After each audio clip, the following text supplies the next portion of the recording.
everyone, and welcome to the first of what will be our monthly Travel Smart webinars. And for those of you that don't really know much about us, welcome to Good Travel Management. We are a sixth generation family and business, part of the John Good Group, and our business is built on three core pillars of people, planet, and performance. So every monthly Travel Smart webinar will be based on one of these pillars. So a little bit more on us later. So format for the hour will be a quick overview of our business and a whistle-stop tour of our ESG journey. Then I'll hand over to the real experts, firstly Sam Cande from Responsible Futures, who will give a real good overview of the travel landscape, and then over to Sarah Whiting from Thrust Carbon to talk about quality data capture, and she'll also be providing a demo of the tech as well, so some real tangible takeaways for you there. Please ask questions in the chat. We've got some time at the end for questions, but I might try and answer some as we go as well. So yeah, engage with us. Hopefully what you'll see about everyone on this panel and our business is that we really care about doing the right thing. So much so we would like to offer everyone on the webinar a free Good Travel Management Sustainability Consulting Hour. Whether you're a customer with us, will never be a customer with us, we've got that offer there on the table for you. So please do get in touch with me if you would like to take us up on that offer. So we'll kick off with why. Why did we start on Planet and building out a sustainable travel programme? I'll give you a couple of little stats from a recent survey that's been done. So 37% of travel managers anticipate travel policies will change their travel policy will change in the next 12 months to better comply with internal, external sustainability goals. Alongside of that, 28% face growing pressure to increase reporting on travel emissions, and a whopping 89% of business travellers will take steps over this year to reduce their environmental impact of business travel. And if I look at our business alone, my account management team have delivered 40% more CO2 reporting in the past year to our clients. So this is a real subject that we as a TMC absolutely are focusing on, and have worked with some absolute great partners that we have on the call today to really help us on our journey. What these stats tell us is that people really want to do the right thing. And so what we'll talk about a lot today is about purposeful travel and how to travel well. And I think probably one key message that I'd like to kind of leave everyone with is get into action. Wherever you are in your sustainability journey, often people can fear taking the first step. So hopefully there's some real good info today that will get you into action. And again, myself and the amazing experts I've got on this webinar today are here to support in whichever way we can. So a little bit about our story and our background. So as I mentioned, we're a sixth generation family business that, to be honest, has always kind of focused on people and the communities in which they operate. I think for our group, the last 3 to 4 years have really seen a pivotal shift and focus in our ESG mission, mainly driven by Tim Good, one of the family members who became a major shareholder. Tim, our chair, has got a real passion for environment and the philanthropy, and through his time leading our group has really helped us create opportunities for us to do that work in people, planet, and performance, taking off kind of any profitability pressure to genuinely build a sustainable and socially focused business. I could talk about our Matthew Good Foundation probably for an hour in itself. Nina, it'd be great if you could put a link in about Matthew Good Foundation in the chat so people can check it out for themselves. But we donate a significant amount of our company profits into the foundation each year, and also fund the foundation's operating costs. So do check that out in terms of how we drive social value. On the sustainability front, we achieved operational carbon neutrality last year as certified by RSM. So that's been a really big step in just really understanding what we can do as a business and how we can operate most effectively. Way more to go, but great first step. So I think probably quite important to note is the John Good Group and the businesses which we have really aren't the most, they really don't drive great environmental responsibility.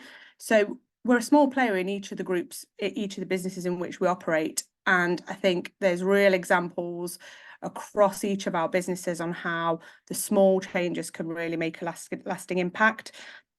Across our group, what we've really focused on is kind of three-step process. Number one, reduction. Number two, removal. And number three, offsetting of our carbon impact. So some examples of little things that we've done over time have been that we've upgraded our HGV fleet. We've installed solar panels across our TEPS location. We're going into a new office, which every single piece of detail has been really thought about when it comes to building out a sustainable environment for us to work. So all of these little things have really helped us achieve our operational carbon neutrality. But that, like I say, is just step one. The future for us really is about looking at EcoVadis and starting to look at certification across the group. And part of our reduction strategy has been the education with our employees. At this point, what I'll do is I'll hand you over to Cande, to tell you a little bit about the journey she's been on with the John Good Group. And really part of our procurement process is looking at how we source locally and how we source the best suppliers to help us on our journey. So Sam, as CEO of Responsible Futures, a woman-owned business enterprise, what she's done is really help us educate our entire workforce on how to educate our customers to travel more sustainably, but also lead more sustainable lives. So without any further ado, over to Sam to give us a bit of an overview of the travel landscape. And over to you, Sam. Thank you. Lovely introduction. I'm really pleased to be here. I'm just going to share a presentation and I can show you a little bit more about what I do. Just bear with me a second. Can everyone see that? Perfect. Good. Okay. Right. So nice to see you all and welcome. I'm Sam Cande. I'm the CEO of Responsible Futures. We do sustainability consulting, training, run masterclasses and webinars, and work very closely with Good Travel Management. I'm also the founder of Sustain Talks podcast. But I actually spent 8 years in the business travel industry. I was the director of Business Travel Show, and then 2.5 years as country manager of Travel and expense booking tools. So I have some really good insight into the travel industry. But my journey in sustainability started 10 years ago. I was the director of Sustain magazine, which is where I got my passion for sustainability. But when I came back to Travel having on the booking tool, we had a carbon footprint measurement of all of the flights. And I started getting back into sustainability and was asked to be the very first chair of the BTA Sustainability Committee. And that's when it all started, and I decided to launch Responsible Futures so that I could educate, guide and inspire people to be more sustainable and socially responsible. I'm also a partner, consultant and assessor to CSR accreditation. I'm an associate to a green pension company, electric car organisation, Eco-Friendly Web Alliance and Earthly Nature-based solutions. So I really surround myself with sustainability businesses all over the place. So I just want to start with a bit on the language. Sustainability has been around for 70 years, but it has never been more prevalent. As we continue to see the impact of climate change around the globe, the push for sustainability initiatives has never been greater. And whilst the language has changed, ESG, CSR, sustainability, environmental, actually the intention remains the same. I thought it was worth putting into context where we are with climate change and why it's so imperative to be more sustainable. At the top of the screen, you can see a picture of the climate stripes, also known as the warming stripes, which was published by their originator, climatologist Ed Hawkins. It shows the progression of the average global temperature from right back from 1850 to 2022. It's recently been updated, actually. You can see on the left, the cool stripes are the blue stripes, and then the hotter ones on the right, the red stripes, that's where we are right now. It has been scientifically proven that the increase in GHG, greenhouse gas emissions in the atmosphere, is due to human activities. But the fact is, there are just too many people on the planet. In 1950, there were just 3 billion people on the planet, and now we have over 8 billion just 64 years later. The planet cannot cope, and that's because we are consuming like we have never consumed before. A question that I always get asked is, how's that going to affect me here in the UK? In July 2022, a new temperature record was recorded in the UK, with 40.3 degrees being recorded. It has been shown that climate change is making UK heat waves more frequent, more intense, and longer lasting. Heat waves can cause issues with agriculture, food production, water resources, health and healthcare, energy consumption, transportation, economic impact. But not only that, climate change also affects us in the UK with floods and coastal erosion. Flooding already causes £1 billion of damage every year on average. The number of households at significant risk of flooding will more than double to 1.9 million by 2050 if the global temperature rises by 4 degrees. And I'm sure you've all been witnessing the floods that we've been having in the UK recently. Something else that's worth showing, I think, is what a tonne of CO2 looks like. To give it context, the average carbon footprint of a person in the UK is around 9.45 tonnes, according to WWF. Carbon footprint is a measurement of the total amount of greenhouse gas emissions that are produced directly or indirectly by an individual, by an organisation, a product or event. It's usually expressed in terms of carbon dioxide equivalents. That's where the CO2e comes from. And it includes all emissions from the consumption of energy, from transportation, which we're going to speak about a lot today, from food and other goods and services. The larger the carbon footprint, the greater the impact on the environment and climate change. The problem is, as we're accumulating so many greenhouse gases in the atmosphere, they're just not disappearing. So, what does that mean for business travel? Okay, so just to give you an idea from the different modes of transport, I'm using numbers that are from Mike Berners-Lee. He's a researcher and writer on carbon footprinting. This is an example of different modes of emissions from different modes of transport, and this is just to give you an idea. However, there are a set of standards used, including ISO 14067 for international national standards such as PAS 2050, the GHG Protocol Product Standard. There are also thousands of carbon footprint calculators around the world, and should you do a calculation into any of them, the results will likely come out differently every time. I'm not just saying this, but because they're on the panel, but from what I've seen, Thrust Carbon, who we'll see a bit more of later, uses one of the most accurate carbon calculators. I'm sure Sarah will share more later. But as you can see, so you've got cars on average 530 grams, trains 80 grams, but the unsung hero is coach travel. We don't often speak about coach travel in business travel, but coaches are more efficient than cars. The average car occupancy in cities is roughly 1.3 people, and each car will use a gallon of fuel every 30 miles.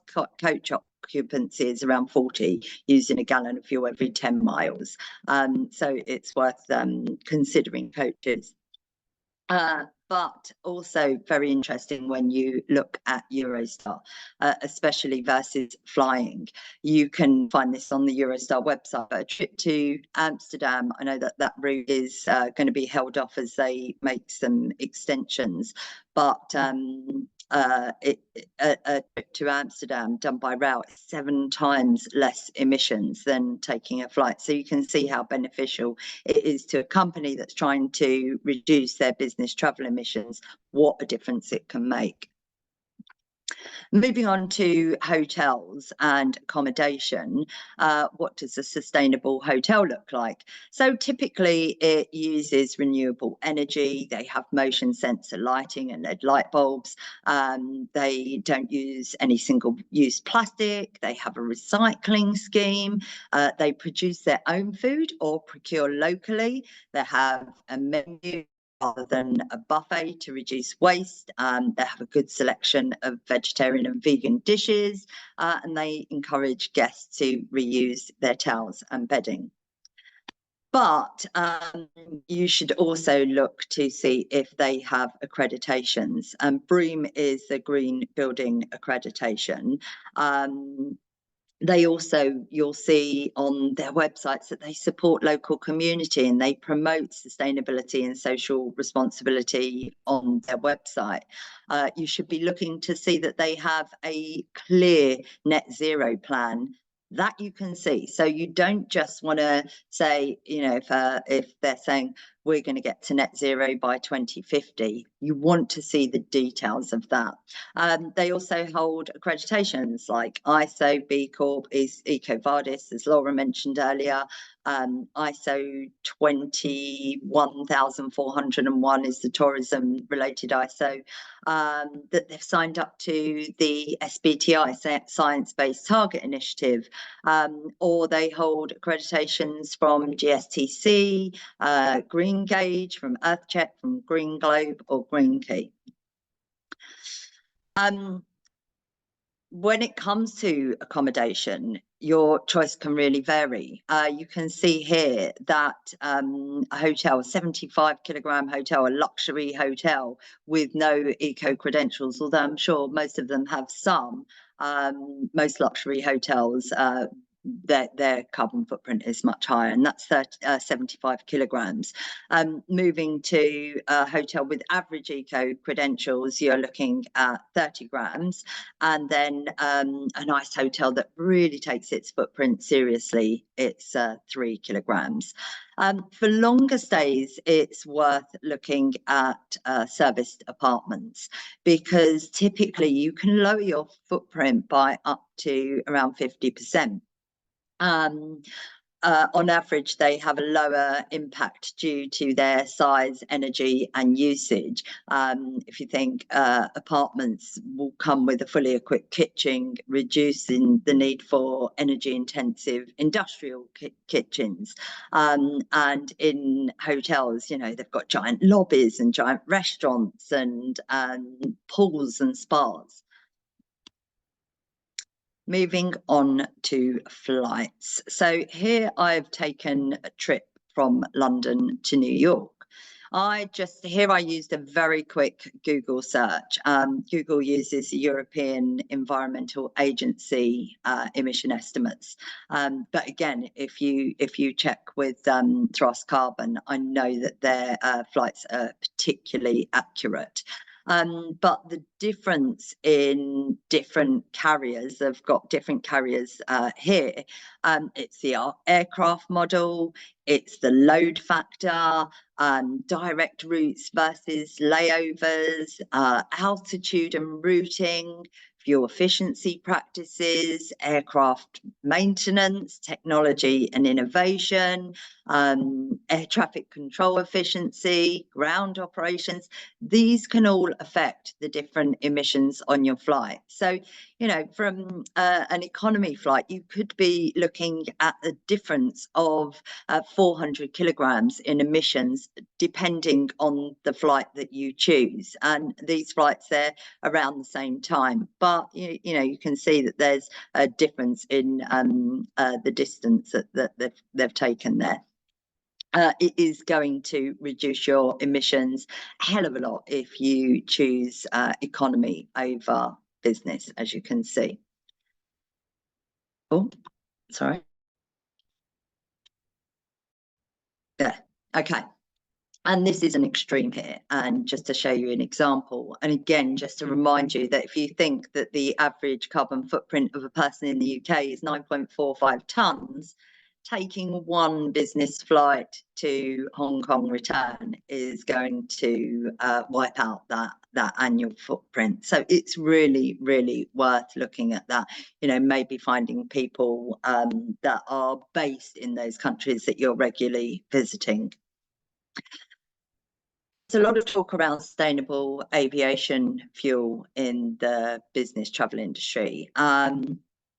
So I'm sure you've heard a lot about it, but what is it? So it's an alternative to conventional fossil fuel aviation, fuel produced with biological and non-biological resources. I won't get into too much of the technical detail, but you know, it's made from oil seeds plants and energy grasses, from algae, from agricultural and forest residue, from fats and oils. You think like your leftover fat from your local chip shop is going to be produced into sustainable aviation fuel. But IATA has pledged that to reach net zero flying by 2050, they're going to be using 65% of SAF. And this is my personal view, that I just can't see how it's going to be possible. They claim to, the SAF industry claim to have about 1% of SAF available. In 2019, pre-COVID, 95 billion gallons of fossil fuel was used to fly annually. Neste, the world's largest producer of SAF, has a current production capability of 1 million tonnes per annum, and has claimed that it's going to grow to about 1.5 million tonnes in the beginning of 2024. I'll leave you to do the math, but let's just say we are billions of gallons away, and I'd say that it's going to be pretty impossible to get to 2050 by using by depending on SAF. I know other innovations are coming, like hydrogen, and we do really need to move very quickly, but it's really important that when you think about flying, it's got to be about a reduction or making different choices in your travel, which we'll talk a little bit about later. You know, to get to net zero, we need to reduce our emissions by 45% in the next 6 years, really. So here I want to show you what a sustainable trip looks like versus a non-sustainable one. This is a trip I actually did last year. So an environmentally conscious trip. I got to chew my note, you know, obviously I live just outside of London, so it's easier for me when it comes to travelling to get to central London. But a tube to St Pancras, 0.05 grams, a Eurostar to Amsterdam, 8.4, a tram to the hotel, a night stay. But if you look, the total emissions of that trip was 24 kilograms, versus if I add in a flight, if I stay in an average hotel, if I have a red meat meal, all of these things that add to the emissions, you can see the difference there. So it's really worth looking at every single trip, because it really does count. But what does sustainability mean to the business travel industry? So it's about responsible travel or purposeful travel, as Laura said. Just stop and think, why do you need to travel? How often are you traveling? Is there room for reduction? Pre-approved trips, so make changes to your policy and make unsustainable trips out of policy and get pre-approval on trips. How many people are going on the trip? Can you limit that? No domestic flying, rail first where possible, no single day trips. These kind of things are worth putting into your policies. Fewer trips and longer stays, so plan ahead, spend more quality time with your clients so you don't need to go backwards and forwards. Then they won't mind so much if you're having virtual meetings, or see more than one client and do the trip in over a week. Maybe even add your annual holiday around the trip so that you're not going backwards and forwards. More train travel, so train should be an absolute priority if it exists, or coach. Electric vehicles, there's a lot of myths around electric vehicles, but it's the myths aren't always as true as you hear, so it's worth looking into that. And building that into your policy. Virtual meetings and events, can you encourage more virtual meetings? Sustainable event planning for those of you that plan events, from the furniture to the travel to the food to the venue. And then you've got carbon targets and budgets, and this is already starting to happen with large companies, and I believe that this will be more popular in time. It will be driven by companies that have high business travel, but when you're signed up to things like Science-Based Targets Initiative, where you have a set amount that you need to reduce each year, then you're really going to have to make sure that you set that budget so that you know exactly how much people can travel. Calculating your emissions, measuring business trips. I think most people are already starting to do that. Choosing sustainable accommodations, you see what difference it can make. Supply chain transparency. I mean, you know, great to be here with the amazing Good Travel today. You know, when it comes to supply chain transparency, I think that they're really going above and beyond. But people are taking that more seriously, the questions that they're asking. Better visibility of diversity and inclusion. Make sure that the company is involved in community and charity partnerships, and offsetting. So I leave that to the last, because you really should leave that to last. And actually, the EU has just announced a law aimed at combating greenwashing, where there's been a major shift involving the strict prohibition of claims relying on emission offsetting schemes. So expressions like carbon neutral flights, suggesting that carbon neutrality through tree planting are now explicitly forbidden. So of course, invest in nature. It's very important to invest in nature, but saying I'm going to swap my flights for planting a tree is just not acceptable anymore. Including ESG in your RFPs. So if you are going into RFP with another company, then these are some of the things that you can put in your policies. You know, make sure that you want to see their sustainability strategy. What is it? What does it look like? Ask them if they have set any goals or targets, but then you want to know how they're going to be measured.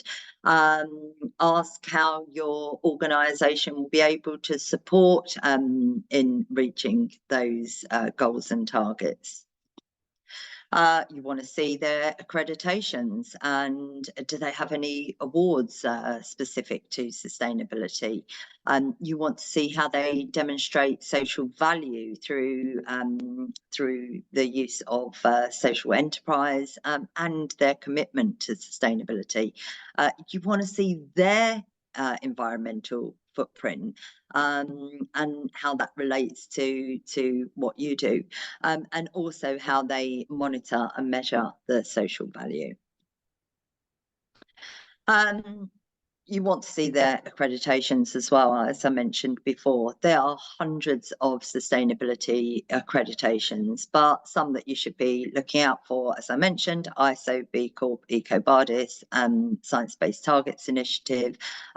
There's lots and lots there, but it is worth looking into them. And, you know, if somebody is going for an accreditation, make sure that that accreditation is the gold version of that accreditation. Let's now look at a corporate travel policy and what this looks like. So this a corporate sustainability travel policy, you want reference. So this is where you're educating your travellers, and I think that this is a really important step. So when you're talking about how you want your travellers to reduce their emissions, share your environmental policy of your company, because if they can see that you're trying to reduce by 45%, for example, then they'll understand why you're pushing them to make more sustainable trips. You want to look, share the commitments that your company is making to manage a business travel. To support the people on the planet. The travel approval procedure, so if it's out of policy for emissions over X, explain why. The out of policy for one-day trips, explain why, talk about it. Explain the out policy for domestic flights. So it's worth putting a bit of storytelling behind it. The travel booking procedure, so give examples that you want them to choose more sustainable trains, accommodations, and also a minimum stay for long haul flights, and make it clear what your annual objectives and targets are. So what does sustainable travel policy look like in the booking system? You start with what is the purpose of the trip, calculate your current travel emissions, you evaluate and look for reductions. Very key to work with your TMC and look at how you can make reductions and seeing those trips. Set very clear targets, put down carbon budgets. I definitely think it's the way forward. And communicate. Storytelling is so important, especially because the more that we can share those stories, the more people will respond. And my final comment, so think before you travel. Everything has a carbon footprint and can be reduced. Reduction is key to every trip. Keep a record of your footprint, maybe even have some competitions at work. Measure and reduce. Work with sustainable and socially responsible suppliers. Don't depend on offsetting, and talk about your efforts to reduce your footprint. Thank you. And if you want to connect with me, I'll put my link in the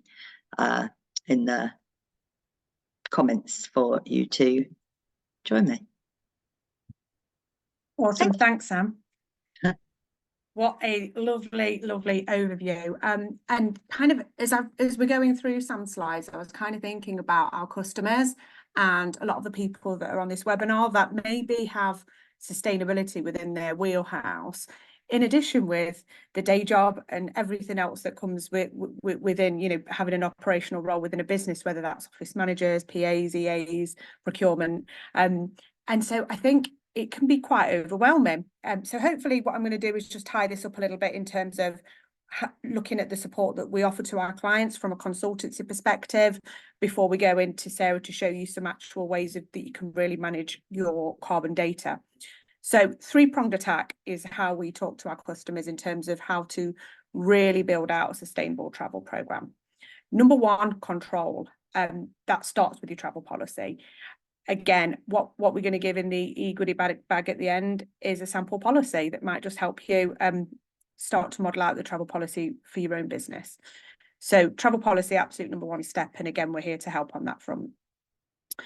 Within that travel policy, you can really start to look at approval mechanisms and reason codes for travel. So if I think about our company, the travel policy for my sales team that helps bring new business, new lifeblood to help grow our business is a little different to anything that's around internal meetings. So think about what travel really needs to happen to help your business thrive and survive.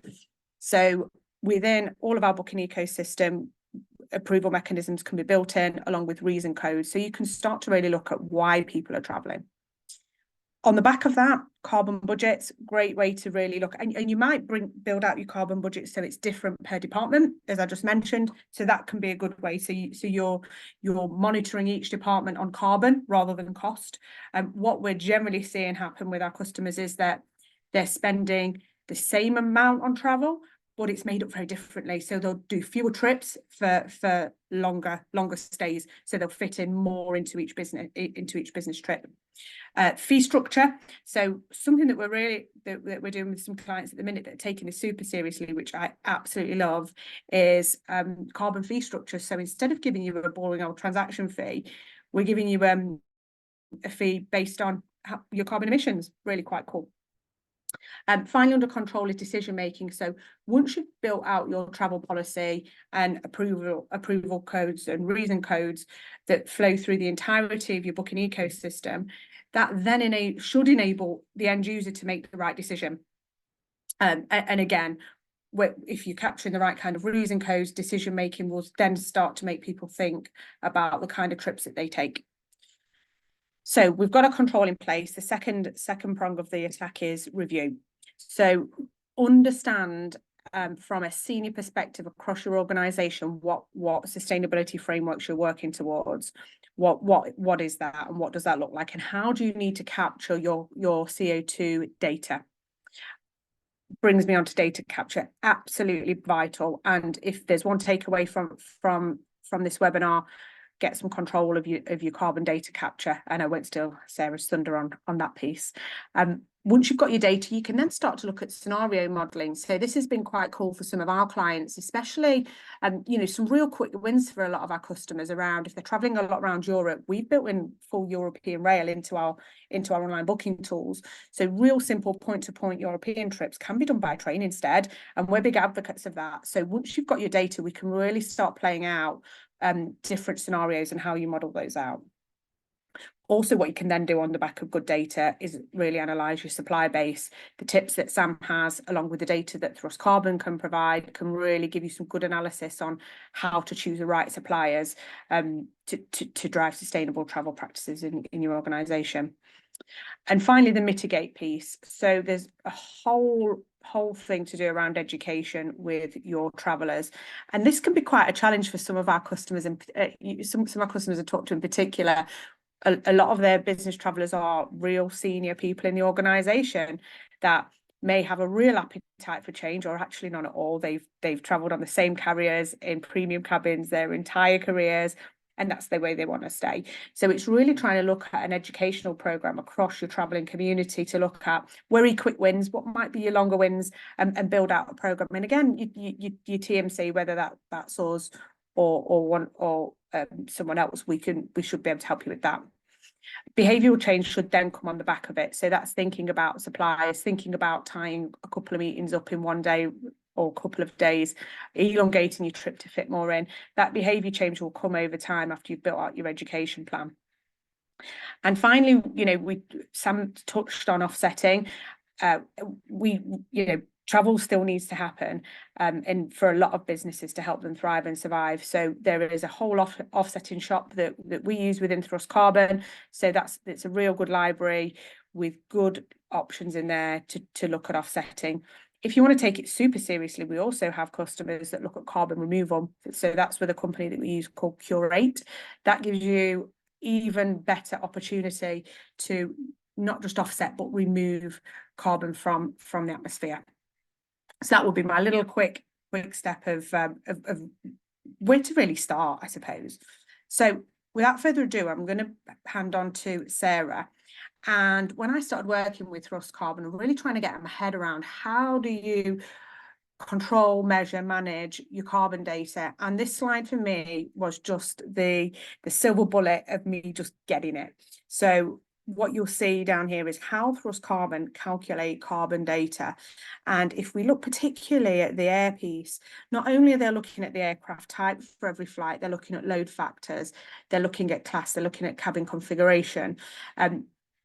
So it is the most granular level of detail when it comes to carbon data. So hopefully that just helps for the people who just want to, you know, really understand what Thrust Carbon do.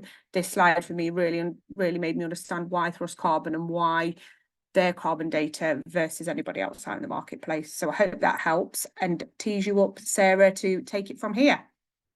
Yes, beautifully. Thank you so much, Laura, and thank you, Sam. Looking forward to taking you through a little bit more detail about what we do at Thrust Carbon, but also sort of a quick intro into myself as well. So, morning, everybody. My name is Sarah Whiting. I am the partnerships lead here at Thrust Carbon. With a travel background, I've been super passionate about travel technology and also about sustainability. So, wanted to take you through a couple of quick slides, and then we'll get into the live demo. Thrust Carbon is a leading sustainability intelligence platform where our vision is a world where our actions don't have to cost the earth, obviously on a mission to make travel effortlessly green. So working with travel management companies, using our API to power booking tools, and just pushing forward more sustainability data, like Laura's just talked about, that is as granular as possible. So why should you care? Obviously, there's been a couple of mentions of some of the sort of new regulations that have come in place. They are sort of directives, so they are giving people a steer for what they should be reporting on. But the long and the short of it is that there will be a requirement to report on Scope 3 emissions, which includes business travel, and sort of more than half, or sort of almost 60%, of the world's GDP is going to need that kind of carbon calculation against that kind of financial number. So thinking about the kind of ways that you can get this data, the reasons in which it's important to have it, you're setting yourself up for success by doing it now, by getting ahead of the game, by working with Good Travel, by working with people like Sam and ourselves to make sure that you're ready for 2025 disclosures. And then sort of why do we as an industry care? Because we really want to make sure that we are not costing the earth with our actions. We want to feel like our industry is contributing to sort of saving the planet and also doing our part when it comes to emissions, but still find it very, very difficult to put this into practice. And that's where we're looking to help you to make this process easier. And we also want to make sure that we're giving you all the recommendation strategies as we've touched on with Sam's presentation. So I will get into the tool if you can see my screen. So what we do is sustainability reporting. We focus on the reporting, reducing, and removing of carbon emissions from corporate travel, with the reporting being one of the most important tenets of that. So as Laura has touched on, there is a lot of methodologies happening in the background with various data inputs that make our calculation super duper accurate and granular, so that when you do get to the sort of offsetting piece of the puzzle, you're not overestimating what your carbon is. You've got a real clear view. On the main page, you see here that we have the ability to create a repository for all of your carbon data. So all of your sort of business travel carbon emissions can flow into here, not just from your travel management company, but also from third-party suppliers and your expense tool. We take in historical data as well. So we really want to make sure that we're looking at the past in order to get a gauge for what the reduction should be in the future. And it's important to understand that this type of technology is really focused on getting the kind of carbon context over to everybody in an organization. So that's where these equivalencies come into play, making sure that we can bring a little bit of color to people who maybe aren't interested or or maybe they don't know enough about what a ton of carbon is. So when you put it into context that they are interested in, like chocolate bars or trees, then you can get a little bit more engagement. And we talked about sort of reduction, obviously, on the right-hand side. It's very clear here that you can set a target, again, using some of that historic data to really pinpoint what your strategy will be. Unlike sort of in other sort of ways that people do it, they wait until the end of the year, figure out what carbon they've emitted, and then realize actually it's more than last year. So this is a good way to kind of keep you on track and a little bit of a running of what your carbon impact is. Laura touched on carbon budgets. The Thrust Carbon platform is a great place for you to make a carbon budget for your organization. A carbon budget can dive into different departments, cost center codes, sort of anything that you've got against a travel booking. And it can allow you to give people a clear sort of accountability over their carbon within a specific department. Where you see there's red, that is a trending utilization, which basically means if this particular America's sales team continues to travel as they have been, they will go over their carbon budget. And it gives then that travel sort of manager or sustainability lead a chance to have a word with the people who are responsible for the most carbon within any one company. And setting those carbon budgets and getting to this sort of point in which they are all put together is something that we help our customers do in partnership with Good Travel. So if it's something that you're interested in, please let me know. And just kind of heading back to the main screen one more time, I wanted to kind of share with you a little bit of the ways in which we've kind of taken data to the next stage. So one of the key sort of ways in which we are pushing the industry forward is making sure that we are bringing sustainability reporting to all categories of travel. So when we think of hotels, that's probably the most difficult one. And this is where our hotel sustainability index comes in. You can basically use this to procure for hotels in any given city, figuring out which ones are the most sustainable using a combination of carbon. So we use the Cornell study as our base for the amount of carbon per hotel per night, but also using certifications that we collect about the hotel. So that could be chain-wide ESG certifications, that could be building certificates, it could be water usage. Everyone aware. So Sam talked about service departments, for example. That's something that we're looking to as well. So making sure that we're capturing all of the different elements of the travel spend without necessarily just blanket applying the same type of industry methodologies. I'm going to touch on offsetting before I go into reporting, just because that was something else that was mentioned.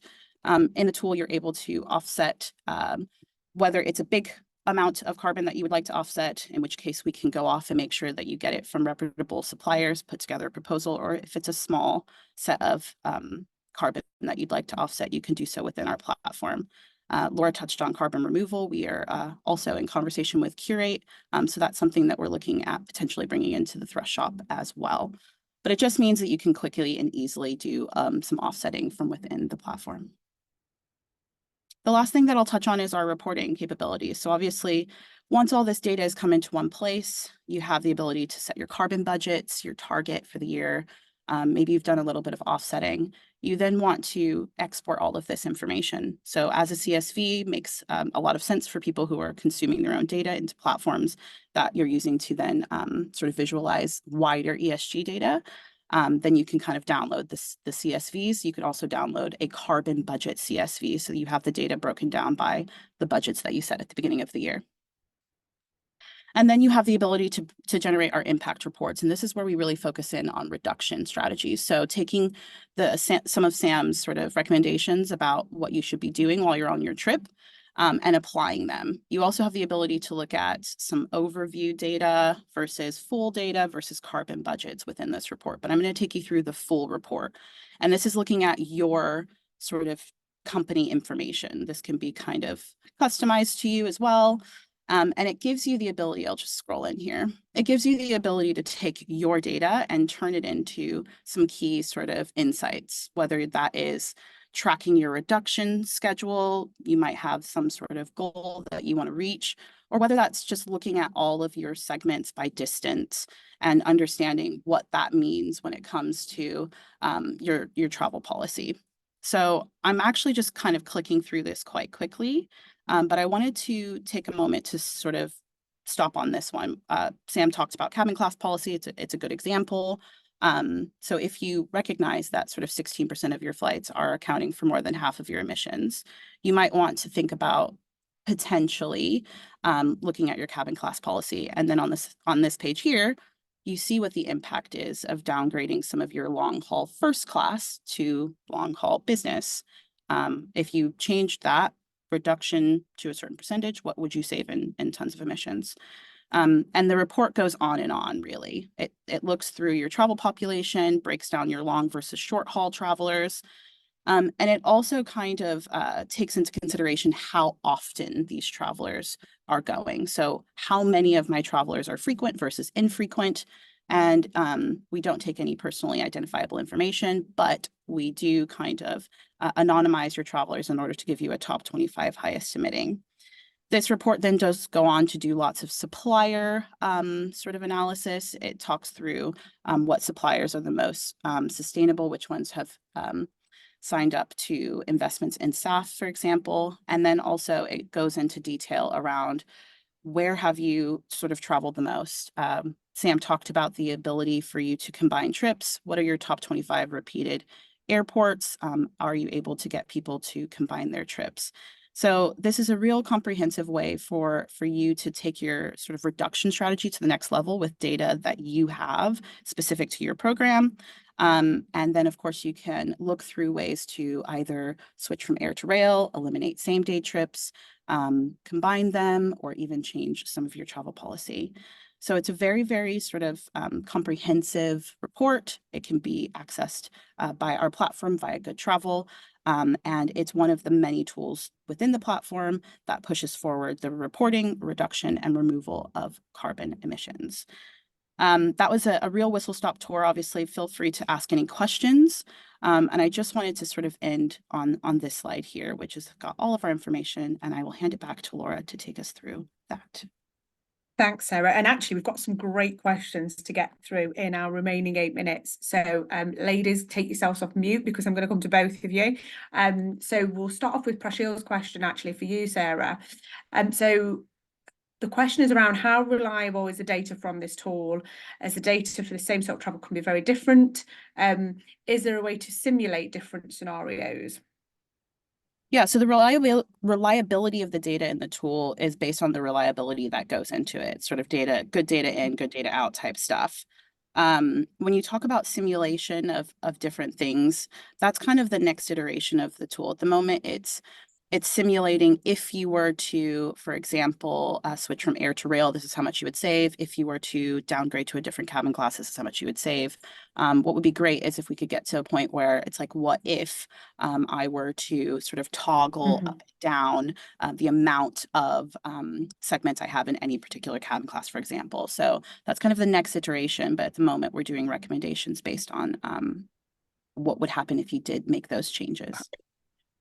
Great stuff. And then one for you, Sam. Great question from Jessica Hill.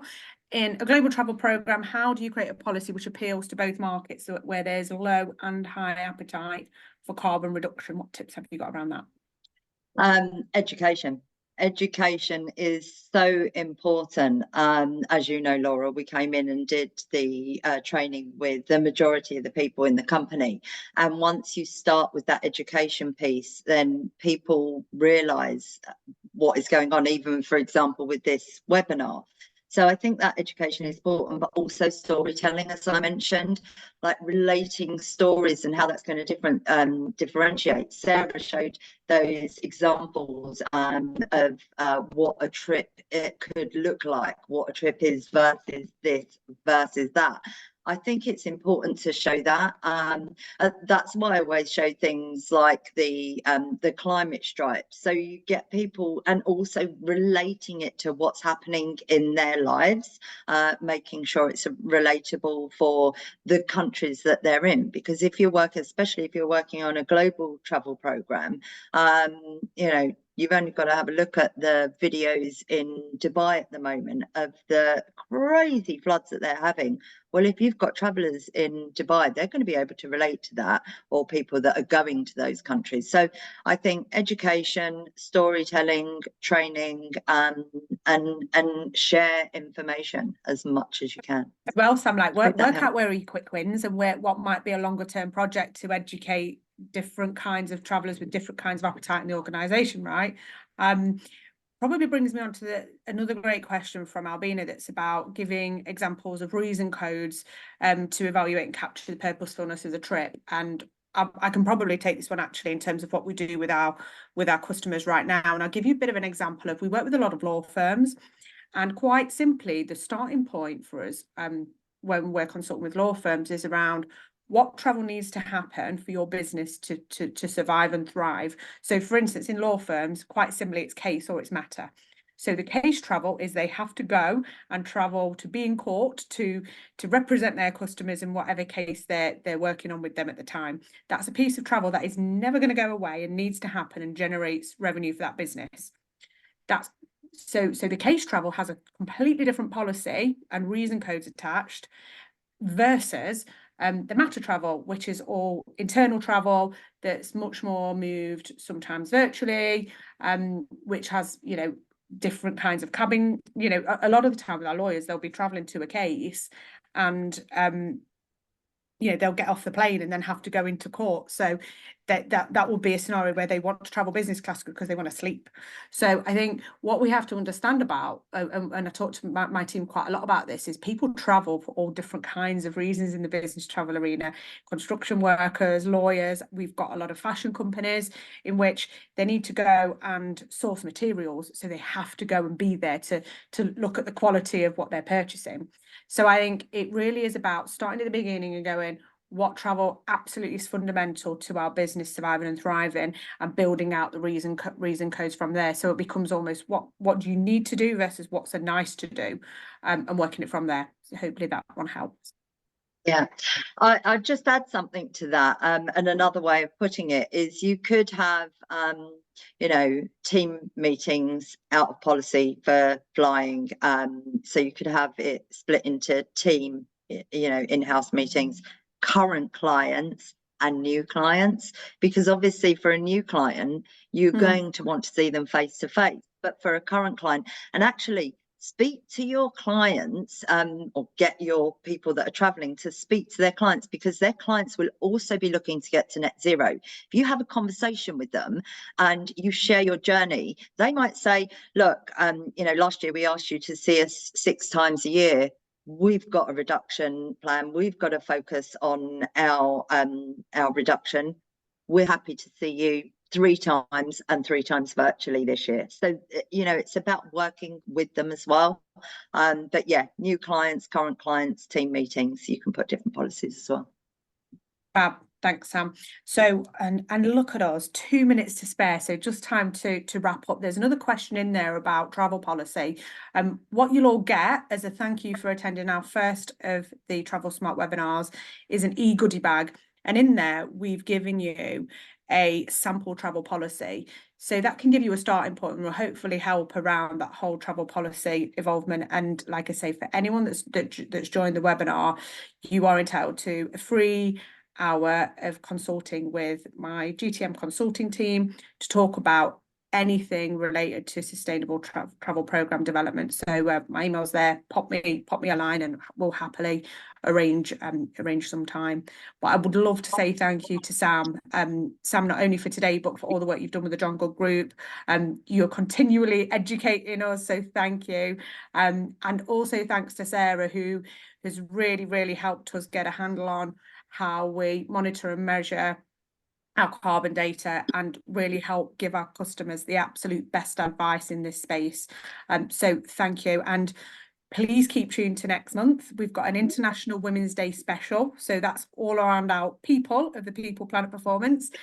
We've got Carolyn Pearson joining us from Maiden Voyage, alongside a couple of special internal guests as well. And we'll be really focusing on travel policies for diverse groups of travellers. So I'm hoping that will be really helpful for you as well. But thanks everyone. And yeah, we will send you your e-goodie bag soon. Take care, Thanks, everyone. everyone. Thanks. Bye.